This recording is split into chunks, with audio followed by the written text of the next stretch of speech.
नमस्कार, मैं प्रवीण कुमार आप सभी का बहुत बहुत स्वागत करता हूं। कैसे हैं आप लोग। आज हम लोग चैप्टर 8 क्वाड्रिलेटरल्स शुरू करने जा रहे हैं। तो चलिए सबसे पहले हम लोग क्वाड्रिलेटरल्स के सारे बेसिक्स को समझते हैं। ये कितने टाइप का होता है, इसका क्या क्या प्रॉपर्टीज होता है, उन सारे बातों को अच्छे से समझेंगे। फिर इसके फर्स्ट एक्सरसाइज के क्वेश्चंस को सॉल्व करेंगे।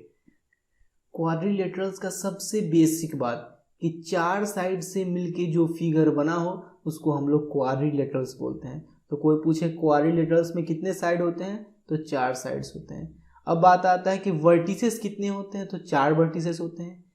ये पहला, ये दूसरा, ये तीसरा और ये चौथा वर्टिसेस। एक क्वाड्रिलेटरल में कितने वर्टिसेस होंगे, चार वर्टिसेस होंगे। तो लिख दो यहाँ पे 4। अब क्वाड्रिलेटरल में कितने एंगल्स होते हैं, तो चार एंगल्स होते हैं। यहाँ पे एक एंगल बनता है, यहाँ पे एक एंगल, यहाँ पे एक एंगल और यहाँ पे एक एंगल। टोटल चार एंगल्स बनता है क्वाड्रिलेटरल में, तो यहाँ लिख दो 4। अब क्वाड्रिलेटरल में कितने डायगोनल्स होते हैं, तो दो डायगोनल्स होते हैं। बी को डी से मिलाओगे तो एक डायगोनल बनेगा और ए को सी से मिलाओगे तो एक डायगोनल बनेगा। जैसे कि यहाँ पी को एस से मिलाओगे तो एक डायगोनल बनेगा, आर को क्यू से मिलाओगे तो एक डायगोनल बनेगा, एम को पी से मिलाओगे तो एक डायगोनल बनेगा, एन को ओ से मिलाओगे तो एक डायगोनल बनेगा। यानी कि एक क्वाड्रिलेटरल में दो डायगोनल्स बनते हैं। यहाँ तक बात क्लियर है। सबसे बेसिक बात क्वाड्रिलेटरल का। अब बात आता है कि एक क्वाड्रिलेटरल में जो चारों एंगल्स होते हैं उन चारों एंगल्स का सम कितने डिग्री के इक्वल होता है। किसी भी क्वाड्रिलेटरल में जो चार एंगल्स होते हैं उन चारों एंगल्स का सम कितने डिग्री के इक्वल होगा। बहुत ही आसान है। उस चारों एंगल्स का सम 360 डिग्री के इक्वल होगा और उसका प्रूफ भी बहुत आसान है। देखिए, जैसे कि मान लीजिए ए बी सी डी एक क्वाड्रिलेटरल है। इसमें एंगल ए, एंगल बी ये पूरा एंगल, एंगल सी ये पूरा एंगल और एंगल डी, इस चारों एंगल का सम 360 डिग्री के इक्वल होगा। इसका प्रूफ बहुत ही आसान है। देखिए, डी से बी को मिला दीजिए। यहाँ पे इस एंगल को हम लोग एंगल 1, इस एंगल को एंगल 2, इसको एंगल 3 मान लिए हैं। अब एक ट्रायंगल में तीनों एंगल का सम 180 डिग्री के इक्वल होता है, तो angle 1 plus angle 2 plus angle 3 equal to 180 degree. इसको इक्वेशन 1 मान लिए। अब ट्रायंगल ए बी डी में हम लोग आते हैं। यहाँ एंगल 4 ये है angle 4, angle 4 plus angle 5 plus angle 6 equal to 180 degree. इसको इक्वेशन 2 मान लिए। अब इक्वेशन 1 और 2 को ऐड कर देंगे। इसके लेफ्ट हैंड साइड को इसके लेफ्ट हैंड साइड के साथ ऐड करेंगे, यानी कि angle 1 plus angle 2 plus angle 3 plus angle 4 plus angle 5 plus angle 6, angle 4 plus angle 5 plus angle 6। अब इसके राइट हैंड साइड को इसके राइट हैंड साइड के साथ, यानी 180 डिग्री प्लस 180 डिग्री 360 डिग्री। अब देखिए, एंगल 1 प्लस एंगल 4, इस दोनों को अगर एक साथ जोड़ते हैं तो देखिए एंगल 1 प्लस एंगल 4 ये पूरा एंगल डी हो जाएगा, एंगल डी। अब है एंगल 2 प्लस एंगल 5, एंगल 2 और एंगल 5 को एक साथ जोड़ते हैं तो एंगल 2 प्लस एंगल 5 क्या हो जाएगा, ये पूरा एंगल बी, तो प्लस एंगल बी। अब देखिए एंगल 3, एंगल 3 क्या है मेरा, एंगल सी है, एंगल 3 मेरा एंगल सी है, तो यहाँ पे एंगल सी लिख लीजिए एंगल 3 की जगह। और एंगल 6 क्या है मेरा, एंगल 6 है, एंगल ए, तो यहाँ पे एंगल ए लिख लीजिए इक्वल टू 360 डिग्री। ठीक है, तो देखिए angle A plus angle B plus angle C plus angle D equal to 360 degree. चारों एंगल्स का सम 360 डिग्री के इक्वल हो गया। बहुत ही आसान है। अब हम लोग आते हैं टाइप्स ऑफ क्वाड्रिलेटरल्स पे।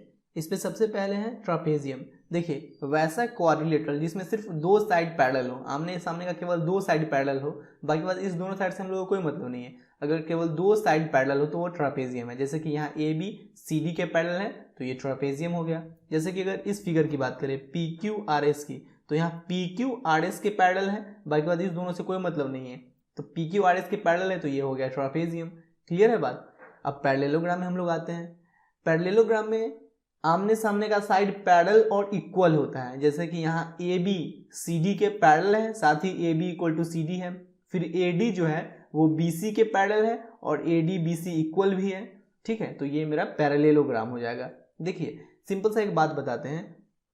अगर आप लोग को एक क्वाड्रिलेटरल दिया जाए, मान लीजिए पी क्यू आर एस एक क्वाड्रिलेटरल दिया जाए, यहाँ पी क्यू और आर एस पैरेलल है, इतना बताया जा रहा है।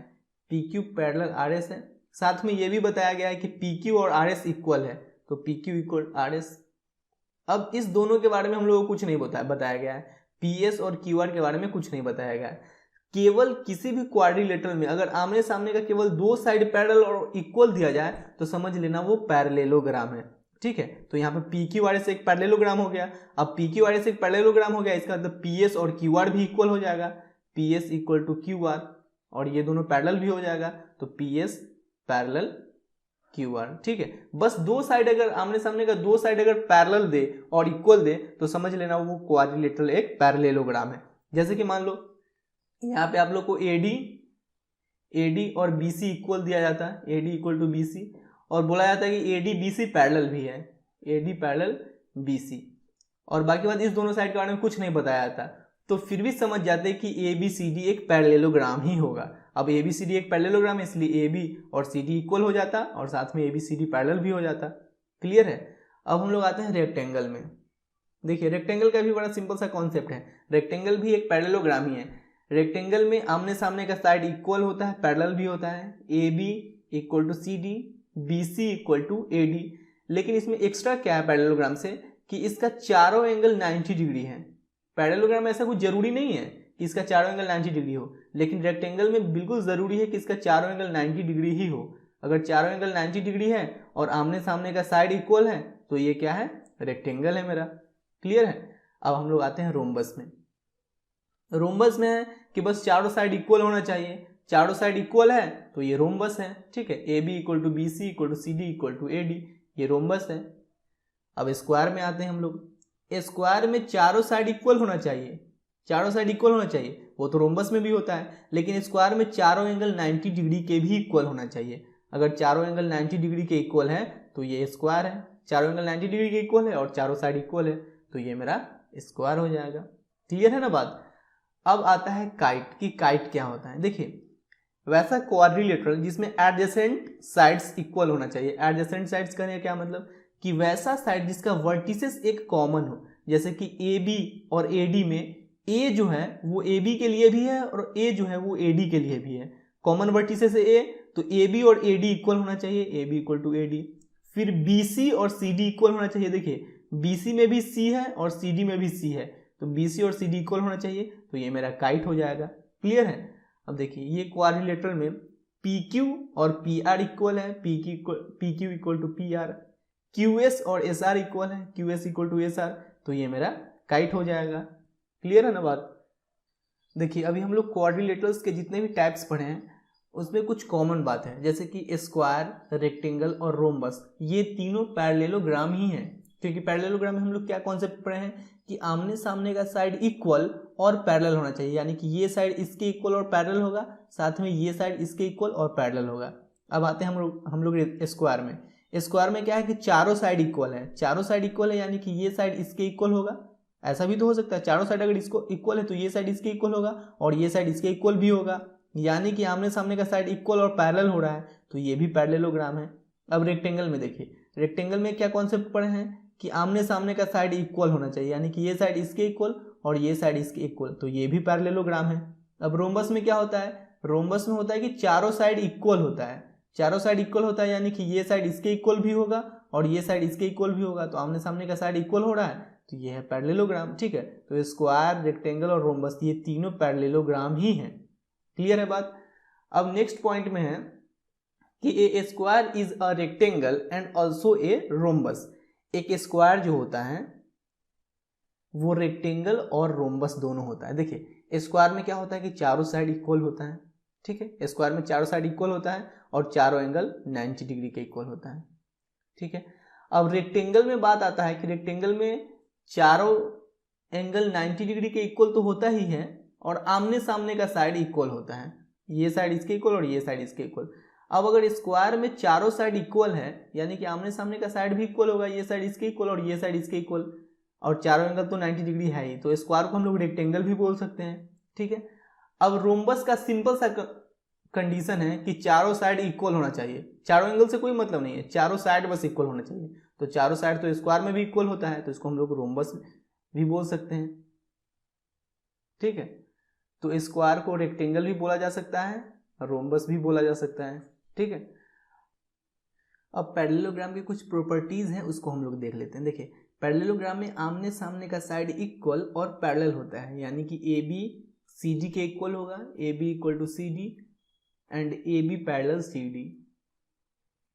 साथ में बी सी AD के इक्वल होगा, BC equal to AD and BC parallel AD and BC parallel AD।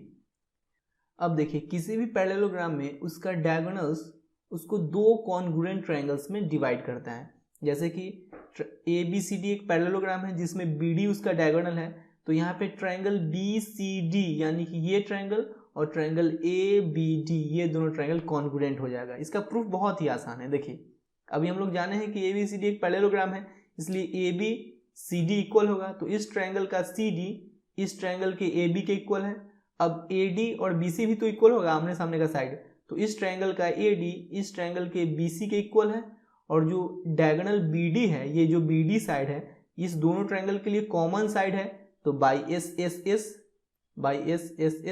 Triangle BCD congruent triangle ABD, congruent triangle ABD। बहुत ही आसान है। क्या क्या पढ़े अभी तक?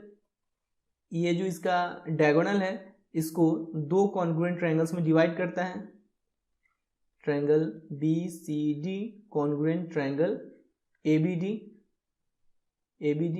और पहला पॉइंट पढ़े कि आमने सामने का साइड इक्वल और पैरेलल होता है। अब देखिए किसी भी पैरेललोग्राम में ऑपोजिट एंगल्स इक्वल होते हैं, यानी कि एंगल B एंगल D के इक्वल होगा, angle B equal to angle D, और ये एंगल C जो है वो एंगल A के इक्वल होगा, angle C equal to angle A। ठीक है। अब पैरेललोग्राम में दो एडजेसेंट एंगल्स का सम 180 डिग्री के इक्वल होता है। जैसे कि दो लगातार एंगल को अगर हम लोग ऐड करेंगे तो उसका वैल्यू 180 डिग्री के इक्वल होना चाहिए। जैसे कि एंगल A एंगल D ये दो लगातार एंगल हैं, तो angle A plus angle D करेंगे तो इस दोनों को ऐड करने पे 180 डिग्री के इक्वल वैल्यू आना चाहिए। या दो लगातार एंगल तो C और D भी है, तो इस दोनों को भी ऐड करेंगे अगर, तो इस दोनों का सम 180 डिग्री के इक्वल आना चाहिए, तो angle D plus angle C equal to 180 degree. या ऐसा भी आप लोग बोल सकते हो कि C और B भी दो लगातार एंगल है, तो एंगल C और एंगल B को ऐड करेंगे तो इस दोनों को भी ऐड करके 180 डिग्री आना चाहिए, बिल्कुल आएगा, angle C plus angle B equal to 180 degree. या ऐसा भी बोल सकते हो कि A और B लगातार एंगल है, तो एंगल A और एंगल B को ऐड करेंगे तो 180 डिग्री के इक्वल आना चाहिए वैल्यू, बिल्कुल आएगा, angle A plus angle B equal to 180 degree. यानी कि पैरेललोग्राम में अगर दो लगातार एंगल को आप लोग ऐड करोगे तो उसका सम 180 डिग्री के इक्वल आएगा। ठीक है। अब देखिए इस दोनों प्रॉपर्टीज के लिए कुछ एग्जाम्पल ले लेते हैं। जैसे कि मान लीजिए ये 80 डिग्री है, ये एंगल D 80 डिग्री है, तो एंगल C क्या होगा? एंगल C क्या होगा? देखिए अभी जस्ट बताएं कि दो लगातार एंगल का सम 180 डिग्री के इक्वल होगा। Angle D plus angle C equal to 180 degree है, तो ये 80 डिग्री है तो ये 100 डिग्री होगा, तभी ना इस दोनों को ऐड करेंगे तो 180 डिग्री होगा। ठीक है। अब अपोजिट एंगल्स इक्वल होते हैं, तो ये एंगल D 80 डिग्री है तो ये भी 80 डिग्री होगा। अब एंगल C 100 डिग्री है तो ये भी 100 डिग्री होगा। सिंपल सा बात है। ठीक है। अब देखिए इसमें कोई दो लगातार एंगल को आप लोग जोड़कर देख लीजिए 180 डिग्री आएगा ही, जैसे 100 प्लस 80 180 डिग्री, या इस दोनों लगातार एंगल को जोड़ के देख लीजिए 80 प्लस 100 180 डिग्री, या इस दोनों लगातार एंगल को जोड़कर देख लीजिए 100 प्लस 80 180 डिग्री। ठीक है। किसी भी दो लगातार एंगल्स का सम पैरेललोग्राम में 180 डिग्री के इक्वल होगा। यहाँ तक बात क्लियर है। अब आता है बात कि एक पैरेललोग्राम में जो उसका दोनों डायगोनल्स है वो एक दूसरे को बाइसेक्ट करते हैं, यानी इक्वल पार्ट्स में डिवाइड करते हैं। जैसे कि AC और BD ये दो डायगोनल्स हैं, ये दोनों एक दूसरे को पॉइंट O पे बाइसेक्ट कर रहे हैं, यानी कि DO OB इक्वल हो जाएगा, DO equal to OB, AO और OC इक्वल हो जाएगा, AO इक्वल टू OC। मान लीजिए कि आप लोगों को एक क्वाड्रिलेटरल दे दिया जाए, ABCD मान लीजिए एक क्वाड्रिलेटरल दे दिया जाए। अब इसके बारे में ये नहीं बोला गया है कि ये एक पैरेललोग्राम है, लेकिन इतना बोला गया है कि इसका जो दोनों डायगोनल्स है वो एक दूसरे को बाइसेक्ट कर रहे हैं, यानी टू इक्वल पार्ट्स में डिवाइड कर रहे हैं। तो इसका मतलब कंफर्म है कि ये जो क्वाड्रिलेटरल है वो एक पैरेललोग्राम ही होगा। ठीक है। बस इतना सारा ही तो प्रॉपर्टीज है। अब इतना सारा बात याद रखिएगा आप लोग, फिर इसके क्वेश्चन को सॉल्व करने में आप लोग को बहुत ही मदद मिलेगा। ठीक है।